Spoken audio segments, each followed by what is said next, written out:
இங்க இருக்க பாகிஸ்தான் ஆதரவாளருக்கும் சேர்த்து சொல்றேன், பாத்துக்க, அமெரிக்காவை நம்பி காரியத்துல இறங்கினா நீ காங்கோவுக்கு தான் போவ, காங்கோல நீ பளிச்சுன்னு தெரியுவ. அதாவது வெற்றிகரமான தோல்வி அப்படின்ற மாதிரி அமெரிக்காவுக்கு வந்து இது வெற்றிகரமான ஒரு தோல்விதான். அப்ப ஈரானை மாத்திரம் பிளாக் பண்ணலாம். அவங்க வந்து என்ன பண்றாங்கன்னா மொத்த வளைகுடா நாடுகளையுமே பிளாக் பண்ணிருக்காங்க அமெரிக்கா. சுருக்கமா சொல்லணும், பெஞ்சமின் நெட்டன்யாஹூ இந்த போரை நிறுத்தினால் அவர் ஆட்சிக்கு திரும்ப வரமாட்டார். எல்லாருமே ஆசைப்பட்டாங்க ஈரான் வேணும். இன்னைக்கும் சைனா எதுக்காக ஈரானுக்கு உள்ள செய்யறாங்கன்னா அந்த இடத்துல போர்ட் வேணும், லேண்ட் கனெக்டிவிட்டி, பைப் லைன்ல வேணும், அவ்வளவுதான், வேற எதுவும் கிடையாது. இங்க அடிச்சா அங்க ஏன்டா கதறது வருதுன்னு தான் கேட்கும் மேற்கு உலகத்துக்கு. ஸோ இப்போ என்ன நினைச்சா அமெரிக்கா உதவிக்கு வரும். அமெரிக்காவுக்கும் சொல்றது என்னன்னா எவன் வந்தாலும் சேர்த்து வச்சு பொழப்போன்னு சொல்லுங்க. இப்ப அமெரிக்கால இருந்து தண்ணி கொண்டு வந்து கொடுக்க சொல்லுங்க, அவ்வளவுதான்.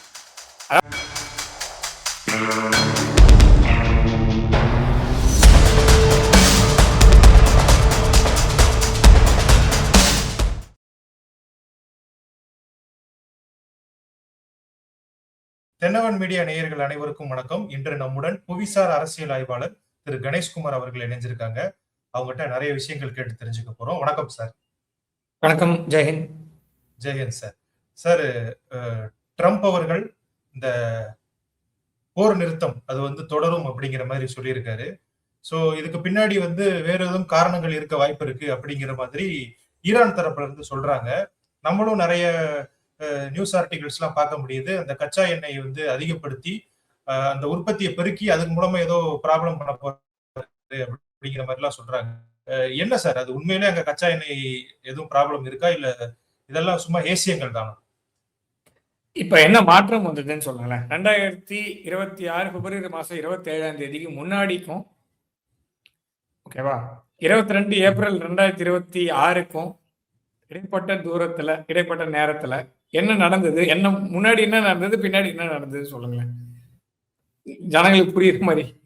எதுவும் இல்லை ஆக்சுவலா. டு பி ஃப்ராங்க் வந்து இது இப்போ ஈரான் வந்து oil rich country, Venezuela oil rich country, இவங்க எண்ணெயை வச்சுதான் ஒரு நூற்றாண்டு காலமாக அந்த இடத்துல போய் உட்காந்துக்கிட்டு அந்த இடத்துல இருந்து இறங்கி வர மாட்டேன்னு சொல்றாங்க அமெரிக்கா.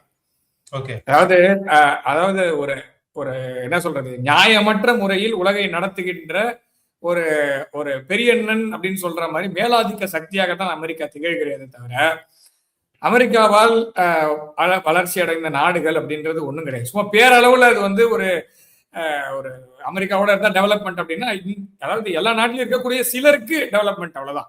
ஸோ எல்லாருக்கும் டெவலப்மெண்ட்லாம் எந்த நாடு உருப்பிட்டதா சரித்திரமே கிடையாது. அமெரிக்காவோட 250வது வருடம் கொண்டாடிட்டு கொண்டிருக்கும் நேரத்தில் அமெரிக்கா கூட இருந்து எவனும் உருப்பிட்டதா சரித்திரமே கிடையாது. அது வந்து அவருடைய அமெரிக்காவுடைய ரொம்ப முக்கியமான ஒரு என்ன சொல்றது, பிரசிடென்டாக இல்லாம பிரசிடென்டா இருந்த ஒரு ஒரு நபர் அப்படின்னு சொல்லுவாங்க, ஹென்ரி கிசிங்கர் அப்படின்னு. ஸோ அவர் வந்து சொல்லக்கூடிய விஷயமா பார்த்தீங்கன்னா, அது வந்து to be friend of America is lethal அப்படின்னு சொல்றது ஃபேட்டல் அப்படின்னு. ஸோ அந்த மாதிரி, so to be enemy of America is dangerous but to be friend is fatal அப்படின்னு. ஸோ அந்த மாதிரி அப்ப ஃப்ரெண்டா இருந்தாதான் பிரச்சனை, ஸோ எதிரியா கூட இருந்துடலாம். அப்படின்னா ஈரான் வந்து டேஞ்சரஸான சிச்சுவேஷன்ல தான் இருக்கு, பாகிஸ்தான் தான் ரொம்ப பயங்கரமான நிலையில இருக்கு.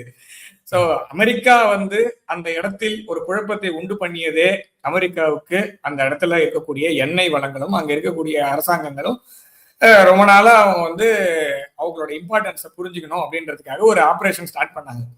ஆனா அது வந்து பேக் ஃபயர் ஆனதுனால இப்ப வந்து அவங்களுக்கு வந்து இந்த இடத்த விட்டு போறது தவிர வர வழியே கிடையாது. ஆனா இப்ப வந்து இப்படியே டைரக்டா வெளியில போயிட்டா பிரச்சனைன்றதுனால இன்னும் கொஞ்சம் நேரம் டிராக் பண்றதை தவிர மற்றபடி அமெரிக்கா இந்த இடத்துல இருந்து போவதுதான் அமெரிக்காவுக்கும் நல்லது. இதுதான் என்னுடைய தனிப்பட்ட கருத்தா வைக்கிறேன். இதுல இன்னொரு விஷயம் என்னன்னா, அதாவது வெற்றிகரமான தோல்வி அப்படின்ற மாதிரி அமெரிக்காவுக்கு வந்து இது வெற்றிகரமான ஒரு என்ன சொல்ல தோல்விதான். அதே மாதிரி ஈரானுக்கு வந்து தோல்வி அடைந்தாலும் அது வெற்றி. அப்படிதான் இந்த போர் இப்போ இருக்கக்கூடிய நிலைமையில நம்ம பார்க்க முடியும். இது வந்து ஆக்சிமோரானா தான் இருக்கும். அதே மாதிரி இந்த ஸ்டேட்டஸ் கோ அப்படியே மெயின்டைன் பண்றதுன்றது இரண்டு நாடுகளுக்குமே நல்லதல்ல, உலகத்திற்குமே மிகவும் நல்லதல்ல. அதை வந்து ட்ரம்ப் எதுக்காக செய்யறாரு அப்படின்னா, இப்ப நீங்க எண்ணெயோட விலை உயரும், கரெக்டா இல்லையா? இப்ப இவர் இந்த மாதிரி பண்றதுனால எண்ணெய் கண்டிப்பா உயரப்போகுது. அதே மாதிரி பிளாக்கேடு போடுறேன் அப்படின்னா யாருக்காக? இவர் சைனாவுக்காக போடுறாரு இந்த பிளாக்கேடுன்றது. ஸோ சைனாவோட ஷேடோ ஃபிளீட் அஃபெக்ட் பண்றதுக்காகவும் இந்தியாவுக்கும் ஜப்பானுக்கும் கொரியாவுக்கும் ஆஸ்திரேலியாவுக்கும் ஆயில் சப்ளை பண்ணக்கூடாதுன்றதுக்காக மொத்த ரூட்டையுமே ஒரு பிளாக் பண்றாரு. ஸோ இப்போ ஒரு ஸ்ட்ரோக்ல அமெரிக்கா வந்து எவ்வளவு விஷயத்த பண்ணுது பாருங்க. ஒன்னு ஈரானை வந்து பிளாக் பண்றேன்னு சொல்லிட்டாங்க. ஆனா இப்ப ஈரானை மாத்திரம் பிளாக் பண்ணலாம். அவங்க வந்து என்ன பண்றாங்கன்னா மொத்த வளைகுடா நாடுகளையுமே பிளாக் பண்ணிருக்காங்க அமெரிக்கா. கெட்ட பேர் வந்து ஈரானுக்கு, ஆனா ஆக்சுவல் பிளாக்கேட் வந்து அமெரிக்காவால் வந்தது. இந்த பிராந்தியத்துல எல்லாமே ஒழுங்கா தான் போயிட்டு இருந்தது. 27ஆம் தேதி பிப்ரவரிக்கு முன்னாடி வரைக்கும் எல்லாமே ஒழுங்கா தான் போயிட்டு இருந்தது. இவங்க பண்ண கூத்துனாலதான் இவ்வளவு பெரிய பிளாக்கேட் வைக்க வேண்டிய நிலைமையில இருக்கு. ஸோ இந்த ஒரே ஒரு நபர், இந்த ஒரு அமெரிக்கன் சொசைட்டின்ற ஒரு விஷயம் தேர்ந்தெடுக்கப்பட்ட ஒரு ஜனாதிபதியால் உலகமே இன்னைக்கு ஸ்தம்பிச்சு நிக்குது. ஸோ இது வந்து இதோட நிறுத்துறதுக்கான வாய்ப்புகளை தான் உலக நாடுகள் ஆராய்ச்சி செய்யும். ஏன்னா இது வந்து அமெரிக்காவுக்கும் பெரிய பிரச்சனைகளை உண்டாக்கும், உலகத்தில் இருக்கக்கூடிய அனைத்து நாடுகளுக்குமே பெரிய பிரச்சனையை உண்டு பண்ணும். ஆனா அவர் ஏன் இதை டிராக் பண்றாருன்னா, அவர் என்ன நினைச்சிட்டு இருக்காருன்னா அமெரிக்காவில் இருக்கக்கூடிய எண்ணெய் அனைவரும் வாங்குவார்கள் அப்படின்றதுனால உலகம் முழுக்க இருக்கக்கூடிய எண்ணெயை வைத்து செய்யும் அரசியலை அவர் தொடர்ந்து ஆடிக்கொண்டிருக்கிறார். அவ்வளவுதான். ஆனா இது வந்து ரொம்ப நாளுக்கு ஆட முடியாது.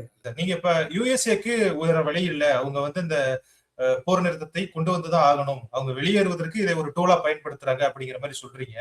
இஸ்ரேலுடைய நிலைப்பாடு என்னவா சார் இருக்கும்? ஏன்னா இஸ்ரேலும் நிறைய ட்ரெயின் ஆயிருக்காங்க. அவங்களுமே பாத்தீங்க அப்படின்னா எந்த அளவுக்கு அமெரிக்கா பாதிக்கப்பட்டிருக்கோ அதே அளவுக்கு இஸ்ரேலும் பாதிக்கப்பட்டிருக்காங்க. சோ அவங்க அந்த போரை தொடர விரும்புவாங்களா, இல்ல அமெரிக்காவின் நிலைப்பாட்டுல தான் அவங்களும் இருப்பாங்கன்னு நினைக்கிறீங்க?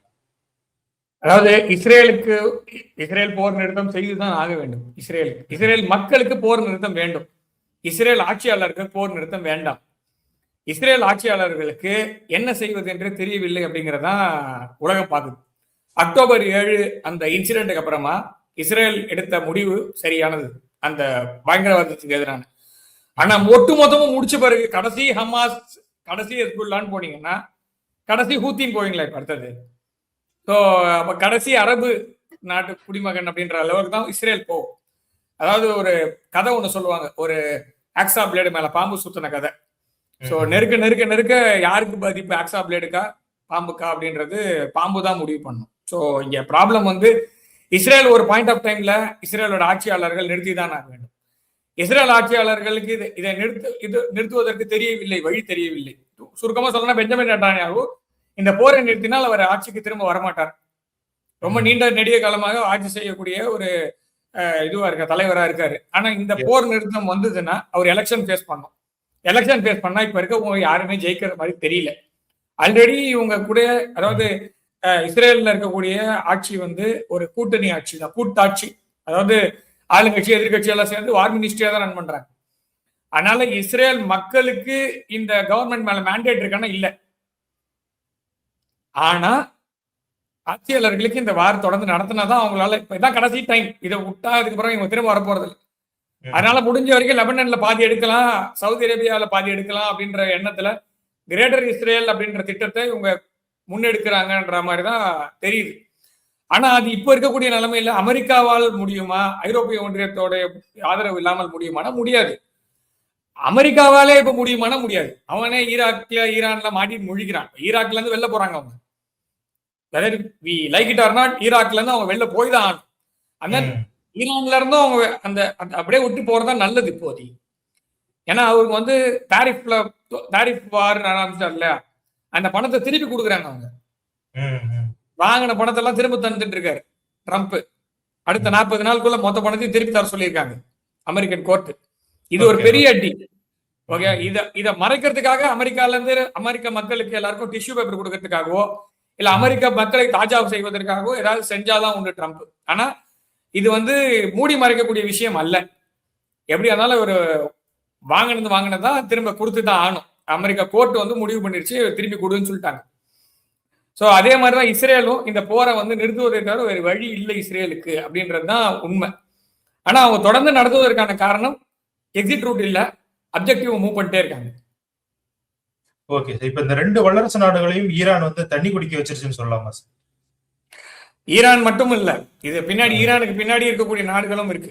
அதே மாதிரி உலக நாடுகள் அனைவருமே இந்த போர்ல வேடிக்கை பார்க்கறது ரீசன் என்னன்னா, அமெரிக்கா கடந்த நூற்றாண்டுகளில் அந்தந்த நாடுகளுக்கு செய்த துரோகம், அவ்வளவுதான், வேற எதுவும் இல்லை. இது வந்து உண்மையிலேயே சொல்லணும்னா அமெரிக்கா வந்து எல்லா நாட்டுக்கும் துரோகம் செஞ்சிருக்கு, ஒரு நாட்டுக்கு மாத்திரம் இல்ல. இதை சொல்றதுக்கு எந்த ஒரு இதுவுமே கிடையாது, தடையும் கிடையாது, தயக்கமும் கிடையாது. அமெரிக்கா எல்லா நாடுகள் மீதும் தன்னுடைய ஆதிக்கத்தையும் தன்னுடைய கட்டுப்பாடையும் கொண்டு வருவதற்காக எல்லா நாடுகளுக்கும் துரோகம் செய்துள்ளது.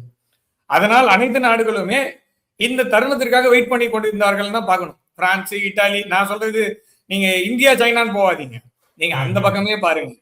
சரி, நம்ம பக்கம் தான் வேற என்ன, அவங்க பக்கமே. ஸோ இது வந்து ஒரு ஜெனரலா சொல்லுவாங்க, மேல போகும்போது சக மனிதனை சக மனிதனாக பார்க்க முடியும் முன்னேற்றம் வரும்போது. ஏன்னா ஒரு நாள் திரும்ப கீழே வருவேன். அப்ப வரும்போது நீ எப்படி இப்போது நடத்துகிறாயோ இவர்களை மீண்டும் மேலிருந்து கீழ் வரும்போது சந்திக்க நேரிடும். அப்ப இன்னைக்கு நீ எப்படி உங்களை ஹேண்டில் பண்றியோ அப்படிதான் நீ அவங்க உன்னை திரும்ப ஹேண்டில் பண்ணுவாங்கன்னு சொல்லுவாங்க. ஸோ அமெரிக்கா 1929 செய்தது இப்போது திரும்ப நடக்க போகிறது. அதுதான் செஞ்சிட்டு இருக்காங்க. உலக நாடுகள் அனைவருமே அமெரிக்காவுடன் நிக்க தெரியலையே.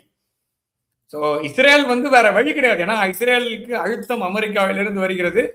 அமெரிக்கா சொல்வதை இஸ்ரேல் கேட்கவில்லை என்றால் இஸ்ரேலுக்கு கிடைக்கக்கூடிய ஆயுதங்கள் கிடைக்காது. ஆயுதங்கள் கிடைக்காவிட்டால் Israel will cheese to exist. அதனால இஸ்ரேல் பகடக்காயாக பிரயோகப்படுத்தப்படுத்துகிறது. ஆனால் வந்து என்ன ஆகும்னா வெளியில சொல்லும் போது இன்னமும் இஸ்ரேல் கண்ட்ரோல் பண்ற மாதிரி இருக்கும். அப்படிலாம் இல்லை. ப்ராப்ளம் வந்து America wants Israel to fight here, அவ்வளவுதான். இஸ்ரேல் தான் ஆரம்பிச்சதுன்னா அமெரிக்கா எவ்வளவு நாளா கேட்டுட்டு இருந்தாங்கன்னு பாருங்க. நியூஸ் எடுத்து அந்த பிப்ரவரி மாசம் 22ஆம் தேதியில இருந்து 28ஆம் தேதி வரைக்கும் எத்தனை முறை அமெரிக்கா இஸ்ரேலுக்கு அழுத்தம் கொடுத்ததுன்றது செய்தித்தாளில் இருக்கிற செய்திகளே படிச்சு பாருங்க. சவுதி அரேபியா எத்தனை முறை அமெரிக்காவிடம் கேட்டதுன்னு பாருங்க. ஸோ இதெல்லாம் அமெரிக்கா வந்து தன்னுடைய கைப்பாவையாக பல நாடுகளை ஆட வைத்து வேடிக்கை பார்க்கிறது. அதில் இஸ்ரேலும் ஒன்று. இஸ்ரேலோட இருப்பு அந்த இடத்தில் இருக்க வேண்டும் என்றால் அதுக்கு கண்டிப்பாக அமெரிக்காவுடைய ஆயுதம் கண்டிப்பா தேவை, ஆதரவு தேவை, பண உதவி தேவை. ஸோ அது இல்லாம பண்ண முடியாது. அதனால இஸ்ரேல் சொல்லி கேட்டுதான் ஆகும். அமெரிக்காவுக்கு அந்த இடத்துல ஆட விட்டு வேடிக்கை பார்க்கறாங்க ஈரான்னா, ஈரான் பின்னாடி இருக்கக்கூடிய அரசியல், ஈரான் பின்னாடி நிறைய அரசியல் இருக்கு. அதே மாதிரி ஈரானுமே வந்து ரொம்ப ஸ்ட்ராங்கா இருக்கணும்னு யாருமே விரும்பல. பாகிஸ்தான் விரும்பாது, சீனா விரும்பாது, யாருமே விரும்ப மாட்டாங்க. ஈரான் வந்து இன்னைக்கு வந்து ஈரான் வந்து சப்ளையர், அவ்வளவுதான். ஈரான் வந்து ஃப்ரெண்டானா இல்லை. ஒரு காலத்துல ஈரான் வந்து எல்லாருமே ஆசைப்பட்ட இடம் வந்து ஈரான். எல்லாருமே தண்ணி குடிச்ச இடம் ஈரான். எல்லாருமே ஆசைப்பட்டாங்க ஈரான் வேணும்னு. இன்னைக்கும் சைனா எதுக்காக ஈரானுக்கு உள்ள செய்யறாங்கன்னா அந்த இடத்துல போர்ட் வேணும், லேண்ட் கனெக்டிவிட்டி, பைப் லைன்ல வேணும், அவ்வளவுதான். வேற எதுவும் கிடையாது. இது வந்து உலக மக்கள் புரிஞ்சுக்க வேண்டிய விஷயம் ஒன்னே ஒண்ணுதான். இங்க நிரந்தர நண்பர்கள் நிரந்தர எதிரிகள்லாம் இல்லை. சொந்த நாட்டோட இன்ட்ரெஸ்ட் ஒரு விதத்துல அமெரிக்காவோட நான் உடன்படுவேன். என்னன்னா அதை வெளிப்படையா சொன்னது வந்து Henry Kissinger. There are no friends for United States, only interest அப்படின்னாரு. அதேதான் உலக நாடுகள் எல்லாருமே, நான் என்ன சொல்றேன்னா எல்லாருமே அதை ஃபாலோ பண்ண வேண்டிய தருணம்ன்ற. நீ உனக்கு இன்ட்ரெஸ்டோட வேலை பார்க்கறேன்னா நான் இந்தியாவுக்காக வேலை பார்க்க போறேன், அவ்வளவுதான்.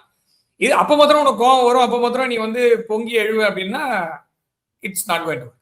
இது 2026. So you need friends. Of course interest இருந்தாலுமே ஃப்ரெண்ட் ஒன்று கொஞ்சம் வேணும், ஓகேவா? இந்தியாவுக்கு இருக்கக்கூடிய நண்பர்கள் மாதிரி. அதே மாதிரி friend of all is friend of none. அதனால இந்தியாவுக்கு வந்து உதவி செய்வாங்களா இவங்கெல்லாம் நண்பர்களா எதிரிகளானா எல்லாருக்கும் ஃப்ரெண்டா இருக்க முடியாது. சில சமயத்துல you have to stand for something greater than your cause. So அப்படி இருந்தால் மாத்திரம்தான் நம்ம வந்து எதிரிகளை சம்பாதிப்போம். எதிரிகள் இருந்தால் மட்டுமே நாம் வளர்கிறோம், நாம் ஒரு விஷயத்திற்காக எதிர்த்து நிற்கிறோம் என்ற ஒரு எண்ணம் வரும். சும்மா எல்லாருக்கும் ஒத்து உதவுறது இந்தியா செய்யாது. அது ஒரு அடையாளமாக சொல்லக்கூடிய ஒரு குறியீடு தான். தவிர இந்தியா வந்து பல விஷயங்களில் பல நேரங்களில் எல்லாவற்றிற்கும், அதாவது ஒரு நேரம் காலம் உண்டு, அந்த சமயத்து வரைக்கும் வெயிட் பண்ணும், அதுக்கப்புறம் எதிர்த்து நிற்கும். இந்தியா வந்து என்னைக்குமே அடங்கி போகாது. நம்ம we'll wait for our moment, அவ்வளவுதான். ஸோ அமெரிக்காவுமே இந்த இடத்துல ஒரே நாள் வந்து உட்காரல. America waited for long time. ஆனா அது வந்து என்ன சொல்றது, அது அந்த இடத்திற்கான ஒரு வேலை முடிந்து விட்டது அப்படின்ற மாதிரி தான் இருக்கு. அதனால ஈரான் எல்லா நாடுகளும் உதவி செய்யும். எது வரைக்கும்னா ஈரானுக்கு தேவைப்படும் வரை, அந்த நாடுகளுக்கு தேவை பூர்த்தி ஆகும் வரை. அதுக்கப்புறமா ஈரான் அதே மாதிரி தான் நிலைமை பேசும். ஓகே சார், இப்ப நம்ம மற்ற நாடுகள் குறித்து பேசும் பொழுது நம்மளுடைய 2 அண்டை நாடுகள் கிட்ட உறவு வந்து எப்படி இருக்குன்னு பார்த்தோம் அப்படின்னா, பாகிஸ்தான் எங்களுக்கு தண்ணீர் பிரச்சனை இருக்கு, தண்ணீர் பஞ்சம் இருக்கு அப்படிங்கிற மாதிரி ஒரு கோரிக்கையை வச்சிருக்காங்க. இன்னொரு பக்கம் சைனாக்கும் இந்தியாவுக்குமான உறவு ஓரளவுக்கு வலுப்பெற ஆரம்பிச்சிருக்கு. அந்த ஒரு விமான சேவை மீண்டுமே வந்து துவங்குறதுக்கான பேச்சுவார்த்தை பிறகு அது அறிவிப்பு வெளியிட்டு இருக்காங்க. சோ இந்த ரெண்டு நம்ம எப்படி சார் பாக்குறது, இந்த ரெண்டு செய்தியை? பாகிஸ்தான் தன்னுடைய அதாவது தண்ணி குடிக்க வேண்டிய தருணம் வந்துட்டது, அவ்வளவுதான். பாகிஸ்தான் வந்து Pakistan is country which is created for fail to be failed அப்படின்ற மாதிரி தான். Pakistan is an artificial state. நிறைய நாடுகள் வந்து தேவையே இல்லாம கிரியேட் பண்ணி வச்சிருப்பாங்க. அது அந்த அந்த இடத்துல அந்த இடம் தேவை, அதனால அவனுக்கு ஒரு அவுட் ஹவுஸ் வேணுன்றதுக்காக புடிச்சு போட்ட இடம் தான் பாகிஸ்தான். பாகிஸ்தானை விட இந்தியால இஸ்லாமிக் பாப்புலேஷன் ஜாஸ்தி. பாகிஸ்தானை விட இஸ்லாமியர்கள் இங்கே சிறப்பாக இருக்கிறார்கள். பாகிஸ்தானை விட இந்தியாவில் இஸ்லாமியர்கள் சுதந்திரமாக இருக்கிறார்கள். பாகிஸ்தானை விட அனைத்து ஜாதி இஸ்லாமியரும், இஸ்லாம்ல ஜாதி இல்லைன்னா சும்மாலாம் மறைக்க முடியாது. இஸ்லாம்ல பல ஜாதிகள் இருக்கு. அனைத்து விதமான ஜாதிகளும் இஸ்லாம்ல இருக்கக்கூடிய அனைத்து ஜாதியினரும் ஒரு நல்ல ஒரு பொறுப்பிலும் பதவியிலும் வந்து சென்றிருக்கிறார்கள். அதே மாதிரி உயரிய நாட்டோட உயரிய பதவியில கூட இஸ்லாமியர்கள் இங்கே இருந்திருக்கிறார்கள். பாகிஸ்தான்ல அந்த மாதிரி இல்லை. அப்படின்னா பாகிஸ்தான் ஒரு நாடு எதுக்காக கிரியேட் பண்ணாங்கன்னா இஸ்லாமியர்களுக்காகவே கிரியேட் பண்ணப்பட்ட நாடு. அந்த தேவை பூர்த்தியாகவில்லை. அதை விட இங்க இந்துக்களுக்காக கிரியேட் பண்ணப்பட்ட நாடு இந்தியான்னு வச்சுங்க. இங்கேயே அவங்க நல்லா இருக்காங்க அப்படின்னா அப்புறம் எதுக்கு ஒண்ணு வச்சிருக்காங்க தனியா? சும்மா சோறு போட்டு எதுக்கு வளர்க்குறீங்கன்னா வெள்ளைக்காரனையும் அமெரிக்காக்காரனையும் கேட்கணும். பிரிட்டன் காரணமும் அமெரிக்காவும் சேர்ந்துதான் ஆரம்பிச்ச இது அவுட் ஹவுஸ் தான் இது. பாகிஸ்தான்றது ஒரு ஆர்டிபிஷியல் ஸ்டேட்னு சொன்னதுக்கான ரீசன். அவர்களுக்கு இந்த இடத்துல ஒரு தேவை என்னைக்காவது வந்தானா, இப்ப நேற்று வந்தாங்க பாருங்க நூர்கான் ஏர்போர்ட்டுக்கு, ஏர் பேஸுக்கு வந்து ஏர்போர்ட்டா பேஸான்னு வேற தெரியல. சில நாள் பேஸுன்னு சில நாள் போர்ட்டுன்னு. அந்த மாதிரி அந்த ஹுசூர்னு கூப்பிட்டு வந்தாங்க ஜேடி வான்ஸ. அந்த இடம் அந்த மாதிரி தேவைப்பட்டதுன்னா அந்த மாதிரி ஒரு இடம் தான் பாகிஸ்தான். அந்த நாட்டோடய நம்மளோட உறவுகள் அப்படிங்கிறது வந்து இப்போ வந்து கரெக்டா இருக்குன்னு நான் பாக்குறேன். ஏன்னா இப்படிதான் இவங்களை ட்ரீட் பண்ணும். அவங்க வந்து நண்பர்களாக இருந்தாங்கன்னா தண்ணி கஷ்டம் வருது, சோறு பிரச்சனை இருக்குன்னு நம்ம போகலாம். அவன் இன்னைக்கு என்ன 22 ஏப்ரல் 2026 இன்னைக்கு என்ன பண்ணானுங்க அவனுங்க? பால்காம் அப்படின்ற ஒரு இடத்துல மத ரீதியாக தனிமைப்படுத்தி நம்மளுடைய சகோதரர்களை, நம்மளுடைய சகோதரிகள் முன்னிலையில், கணவனை மனைவி முன்னிலையில், மகன்கள் முன்னிலையில் ஆண்களை மட்டும் குறிவைத்து, இந்துக்களை மட்டும் குறிவைத்து ஒரு என்ன சொல்றது, காட்டு மிராண்டித்தனமான மனித தன்மையற்ற ஒரு தாக்குதலை செஞ்சாங்க. அவங்க கிட்ட நான் என்ன பண்ண முடியும்? அவங்களுக்கு தண்ணி கொடுக்குறதா இல்ல அவங்க எப்படி இருக்கான்னு நான் பார்க்கணுமா? அதெல்லாம் பார்க்கலாம் தேவையில்லை. நம்ம அவனுடைய குழியை அவனே தோண்டி அவனே படுத்துக்கிறான்னா நான் என்ன பண்ண முடியும்? அவன் தான் இதை பண்ணான். அவனுக்கு வந்து ஹெல்ப் எங்க இருந்து வருது? அமெரிக்கால இருந்து வருதுன்னு சொல்றான்ல. அமெரிக்கா கிட்ட கேட்கட்டும். அவன் அமெரிக்கா கிட்ட தானே ஆபரேஷன் சிந்தூர் போது உதவி வந்தது. அது ஜேஎஃப்ஆ எஃப்ஆன்னு தெரியல, ஆனா எஃப்னு தூரத்துல இருந்து தெரிஞ்சது. விமானத்தை அடிச்சு தூக்கணும் சொல்றாங்கல்ல. அப்புறமா எதுக்கு F-16 ரக விமானங்களை திருப்பி எடுத்து வந்து கொடுத்தீங்க? டேக் ஆஃப் ஆகிறதுக்கு முன்னாடி ஏர்பேஸ்ல வச்சு தூக்கிட்டாங்கன்னு சொல்றாங்கல்ல. இங்க அடிச்சா அங்க ஏன்டா கதறல் வருதுன்னு தான் கேட்கும் மேற்கு உலகத்துல. சோ இப்ப இவன் என்ன நினைச்சான்? அமெரிக்கா உதவிக்கு வரும். அமெரிக்காவுக்கும் சொல்றது என்னன்னா எவன் வந்தாலும் சேர்த்து வச்சு பொழப்போன்னு சொன்னோம். இப்ப அமெரிக்கால இருந்து தண்ணி கொண்டு வந்து கொடுக்க சொல்லுங்க, அவ்வளவுதான். அதாவது சுற்றமும் நட்பும் அப்படின்னு தான் நம்ம பத்திரிகை எல்லாம் அடிப்போம். ஜென்ரலா பாத்தீங்கன்னா தமிழ்ல இருக்கக்கூடிய பத்திரிகைகள் எல்லாமே உறவினர்கள் எல்லாம் பத்திரிகைலாம் இருக்கும். கடைசியில அழைப்பு அப்படின்றது யாரு வரும்னா சுற்றமும் நட்புன்னு. சுற்றமும் நட்பும் நான் நல்லாதான் இருக்கேன். நீ அந்த சுற்றத்துல இருக்கக்கூடிய தகுதியை நீ இழந்துட்ட. நீ ஒரே ஒருத்தனால சார்க்குன்ற கூட்டமைப்பே குப்பையில போயிடுச்சு. உன் ஒருத்தனால இல்லைன்னா சார்க் வந்து ஒரு நல்ல சக்சஸ்ஃபுல்லான ஒரு இயக்கம், ஒரு ஆர்கனைசேஷன். அது குப்பையில போனதுக்கு முதல் மூல காரணம் ஒரே ஒரு ஆள் தான், பாகிஸ்தான் தான். அதுக்கு காரணம் அமெரிக்கா. அது பின்னாடி இருக்க அமெரிக்கா இது மாதிரி அவனை பக்கத்தை கை வச்சு ஆடிட்டு. ஸோ நீ பண்ண வேண்டியது அவனை கைட்டி விட்டு ஒழுங்கா இங்க பக்கத்துல இருக்கிறவனை நீ பார்க்கலன்னா தண்ணி இல்லாம தான் போகும். இன்னொன்னு, ஈரான்ல எப்படி வெளியே போறானோ அதே மாதிரி பாகிஸ்தான்ல இருந்து வெளில போவான். காபூல்ல இருந்து ஓடினாங்க தெரியுமா? இன்னொரு நியூஸ் பார்த்தீங்களா நீங்க? அமெரிக்காவுக்கு ஆதரவாக ஆப்கானிஸ்தானில் வேலை செய்தவர்கள் அனைவரும் அமெரிக்காவுக்கு சென்று விட்டார்கள். அமெரிக்காவில் இருக்கக்கூடிய ஆப்கானிஸ்தான் நாட்டு பிரஜைகள், ஆனா அமெரிக்காவுக்கு ஆதரவாக வேலை பார்த்தாங்கல்ல, அவங்கள காங்கோல கொண்டு போய் விட போறாங்க அமெரிக்கா. காங்கோன்னு நாடு கடத்த போறாங்களா சார்? ஆமா, காங்கோக்கு கொண்டு போய் விட போறாங்களாம். இது வந்து பார்த்து வச்சுக்கோங்க. பாகிஸ்தான் காதில் விழும் வரை இந்த செய்தியை சேறு செய்யவும் தான் நம்ம சொல்ல முடியும். என்ன சொல்றது, நம்ம ஊர்ல சேறு செய்யணும் இல்ல, இங்க கூட பாகிஸ்தான் ஆதரவாளர்களுக்கும் சேர்த்து சொல்றேன். பாத்துக்க, அமெரிக்காவை நம்பி காரியத்துல இறங்கினா நீ காங்கோவுக்கு தான் போவ. காங்கோல நீ பளிச்சுன்னு தெரிவ. மற்ற ஊர்ல இப்ப கல்ஃப் கண்ட்ரில போனா கூட பாகிஸ்தானிஸ் வந்து என்ன சொல்றாங்கன்னா நாங்க இந்தியன்னு சொல்லி தப்பிச்சுக்கிறாங்க எல்லாத்துலயும். இந்த உக்ரைன்ல இருந்து தப்பிச்சு வந்தாங்க தெரியுமா எல்லாரும். அப்ப இந்தியர்களுக்கு மாத்திரம் ஒரு வண்டியில இந்திய கொடி போட்டு உக்ரைன்ல சல்லுன்னு வண்டி போச்சு. எவனும் எந்த கேள்வி கேட்காம நேரா வந்தது. பாகிஸ்தான் காரணங்களும் அந்த வண்டி அந்த மாதிரி வண்டியில தொத்தின்னு நானும் இந்தியன் அப்படின்னு சொல்லிட்டு இந்த டைட்டானிக்ல வந்து இந்த வில்லன் ஒருத்தன் இருப்பான். அவன் வந்து குழந்தைய தூக்கினு என்கிட்ட குழந்தை இருக்குது என்ன விட்டுருங்க அப்படின்னு சொல்லி ஓடுவான். அந்த மாதிரி நானும் இந்தியன் சொல்லி தப்பிச்சு வந்தாங்க அந்த இடத்துல இருந்து பாகிஸ்தான்காரனுங்க. அதே மாதிரி காங்கோல கொண்டு போய் விட்டாங்கன்னா பண்ண முடியாது. ஆனா காங்கோல இந்தியர்களுக்கு எப்படின்னு தனித்தனியா பளிச்சுன்னு தெரிவாங்க. சோ ஆப்கானிஸ்தான் நாட்டில் இருந்து அமெரிக்காவுக்கு ஆதரவாக நாட்டை காட்டி கொடுத்தவர்கள் இப்போது காங்கோ வசம் செல்ல போகிறார்கள். அப்படி செய்தி வந்திருக்கு. இது பாகிஸ்தான்லயும் நடக்கும். அதனால நீங்க பார்த்து யாருக்கு ஆதரவா இருக்கீங்கன்றது பார்த்து நடந்துக்க வேண்டியது அவன் ஒரு விஷயம். ரெண்டாவது, நீ உண்மையில தண்ணி இல்லை அப்படின்னா பயங்கரவாதத்தை நிறுத்து, உனக்கு தேவையானது கிடைக்கும். யார் யாரெல்லாம் ஜெயிலுக்கு போகணுமோ அவனை ஜெயில போடு, யார் யாரெல்லாம் தூக்குல போடணுமோ தூக்குல போடு, யார் யாரெல்லாம் நாடு கடத்தணுமோ நாடு கடத்து. இதெல்லாம் செய்யாம நீ வந்து எந்த நாட்டோடைய உண்மையா இல்லாம உன்னை சுத்தி இருக்கிற என்கிட்ட இருந்தா பிரிஞ்சு போன, நீ என்கிட்ட இருந்து ஒரு நாள் முன்னாடி உன் கண்ட்ரி வந்தது, நீ எங்க நிக்கிற நான் எங்க நிக்கிறேன், அவ்வளவு வித்தியாசம். நீ நானும் ஒண்ண முதல்ல, அவ்வளவுதான். Pakistan is a vassal state of UK and US. Now of course அப்பப்ப சைனா வந்துட்டு போகும், அவ்வளவுதான். ஒன்னொன்னு, பாகிஸ்தான் ஆக்குபைட் காஷ்மீர் இந்தியாவுடன் இணையும் அன்று பாகிஸ்தான் குப்பையில் தூக்கி போடப்படும். சைனா வந்து ஆதரவு கொடுக்க மாட்டாங்க. பாகிஸ்தான் ஆக்குபைட் காஷ்மீர் மாத்திரம் இந்தியாவோட சேர்ந்துருச்சுன்னா சைனாக்கு அங்க சீனே இல்லை. சைனா வந்து ஆக்சஸே கிடையாது. ஆப்கானிஸ்தான் வழியா போனா ஆப்கானிஸ்தான் இந்தியாவோட நல்லா இருக்கும், பக்கான் காரிடார் வழியா நம்ம ஒரு ரூட் போட்டுருவோம். சோ சைனா வந்து இந்தியாவோடய சேர்ந்து செயல்படுவோம். நீங்க கேட்ட அடுத்த கேள்விக்கு அப்படியே பதில் தொடர்ந்து வருது. பாகிஸ்தான் எதுக்காக சைனா வச்சிருக்காங்க அப்படின்னா அந்த சைனா பாகிஸ்தான் எக்கனாமிக் காரிடார் வழியா, அது தலையும் புரியல வாழும் புரியலன்ற மாதிரி அதோடைய தலைப்பகுதி இந்தியாவில் இருக்கக்கூடிய பகுதி கில்ஜித் பல்திஸ்தான், அந்த தலைப்பகுதி ஜம்மு காஷ்மீரோடைய ஒருங்கிணைந்த பகுதியான கில்ஜித் அண்ட் பல்திஸ்தான், அது பாகிஸ்தான் ஆக்குபைட் காஷ்மீர்னு அவன் வச்சிருக்கான். அது வந்து நம்மளுடைய பகுதி, அது வழியா தான் சைனாக்குள்ள போக முடியும்னு வச்சுக்கோங்க. சைனா கூட கிடையாது, டிபேட் அது அப்புறமா போவோம், நம்ம பிரச்சனை அப்புறம் பார்ப்போம். முதல்ல ஒருத்தனை அடிச்சு தூக்கி போட்டு அப்புறம் பார்ப்போம். சரி, வால் பக்கம் பாத்தீங்கன்னா பலூச்சிஸ்தான் அவங்க தனி நாடு கேட்டுன்னு இருக்காங்க. ஸோ தலையும் உண்டு இல்லை, வாழும் உண்டு இல்லை, நடுவில் கொஞ்சோண்டு பஞ்சாப்ல போகுது, அது மாத்திரம் தான் உண்டா இருக்க முடியும், வேற எதுவுமே இல்லை. ஸோ அதனால பாகிஸ்தான் ஆக்குபைட் காஷ்மீர் என்று இந்தியா வசம் வருகிறதோ சைனா பாகிஸ்தானை கை கழுவி விடும்.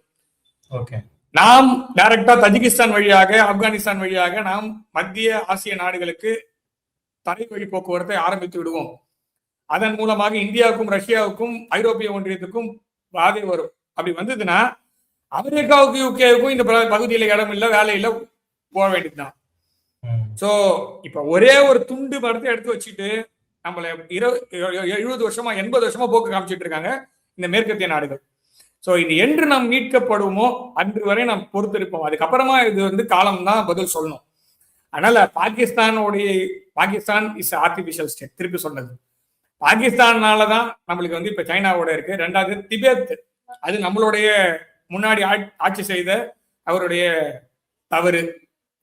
அன்னைக்கே நம்ம போய் ஒழுங்கா நம்மளுடைய இந்தியன் ஏர்போர்ஸையோ ஆர்மியை இறக்கிருந்தோம்னா நம்மளுக்கு இந்த ப்ராப்ளம் வந்திருக்காது.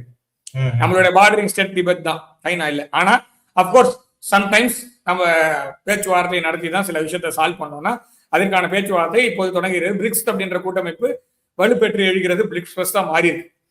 ஸோ இப்போ நம்ம என்ன பண்ணணும், அடுத்தது சைனாவோட பேச்சுவார்த்தை நடத்துவது சரி. ஆனா முழுசா நம்பலாமான்னா நம்ப முடியாது. ஸோ அமெரிக்காவும் சரி சைனாவும் சரி இந்தியா வளர்வது பிடிக்காது. ஆனா சைனா நேராவே சொல்லிடுவான், அமெரிக்கா பூடகமா சொல்லுவான், அவ்வளவுதான் வித்தியாசம். மற்றபடி ரெண்டுமே ஒண்ணு வித்தியாசமும் பார்க்க வேண்டாம். நம்மளுக்கு ஆத்ம நிர்பாரா நம்ம வந்து எண்ணிக்காரமோ அன்னி வரைக்கும் இந்த பிரச்சனை தொடரும். எந்த ஒரு விஷயமா இருந்தாலும் ஆத்ம நிர்பாரை நோக்கி நாம் நகர வேண்டும். ஆத்ம நிர்பார் இல்லாமல் போனதுனால்தான் நம்மளால் சில விஷயங்கள்ல கை எடுத்து வேலையை செய்ய முடியவில்லை. ஸோ விமானம் முதற்கொண்டு நம்ம இங்க செய்யணும்னா முழுசா விமானம் செய்யணும்னா நம்மளுக்கு சில நாடுகளுடைய கூட்டாட்சி வேணும். ஸோ ரஷ்யா மூலம் அப்புறமா இஸ்ரேல் போல நாடுகளோட நம்ம வச்சுதான் ஆகணும், வர வழியே கிடையாது. அதனால சைனாவோடு இருக்கக்கூடிய இந்த அமைதி அப்படிங்கிறது நல்லதுதான். ஏன்னா நம்மளும் பெரிய நாடு, அவங்களும் பெரிய நாடு, நம்மளும் காலங்காலமா பக்கத்துல ட்ரேடிங் இருந்த கண்ட்ரி. நம்ம ஒரு 148, அவன் 142 கோடி. ஸோ சுருக்கமா சொல்லணும்னா 290 கோடி மக்கள் இந்த 2 நாடுகளில் இருக்காங்க. உலகத்தோடைய எவ்வளவு பெரிய பாப்புலேஷன் இது. ஸோ இவர்கள் ஒன்றாக சேர்ந்து வேலை செய்வதுதான் நல்லது. ஆனா அந்த நம்பிக்கையை யார் ஏற்படுத்த வேணும்? சைனா தான் ஏற்படுத்த வேண்டும். ஏன்னா இந்தியா எந்த நாட்டோட மேலே போர் தொடுத்தது இல்லை இன்ன வரைக்கும். இந்தியாவோட வரலாற்றுப்படி இந்தியா வந்து வேற நாட்டு மீது போர் தொடுத்து ஒரு இடத்தை எடுத்துக்கொண்டதாக சரித்திரம் கிடையாது. நம்ம கிட்ட தான் போய் எடுத்திருக்காங்க. ஸோ 800 வருஷமா நம்மளதான் மாத்தி மாத்தி ஆண்டு இருக்காங்க, மாத்தி மாத்தி திருட்டி இருக்காங்க. ஸோ நாம வந்து வி ஆர் விக்டிம். சைனா ஒரு விதத்தில் விக்டிம். ஆனா சைனா நவ் அவங்க வந்து அவங்களோட மென்டாலிட்டி மாறி இருக்கு. அவங்க விக்டிமா இல்லை, ஆனா அவங்க அக்ரஸரா இருக்காங்க.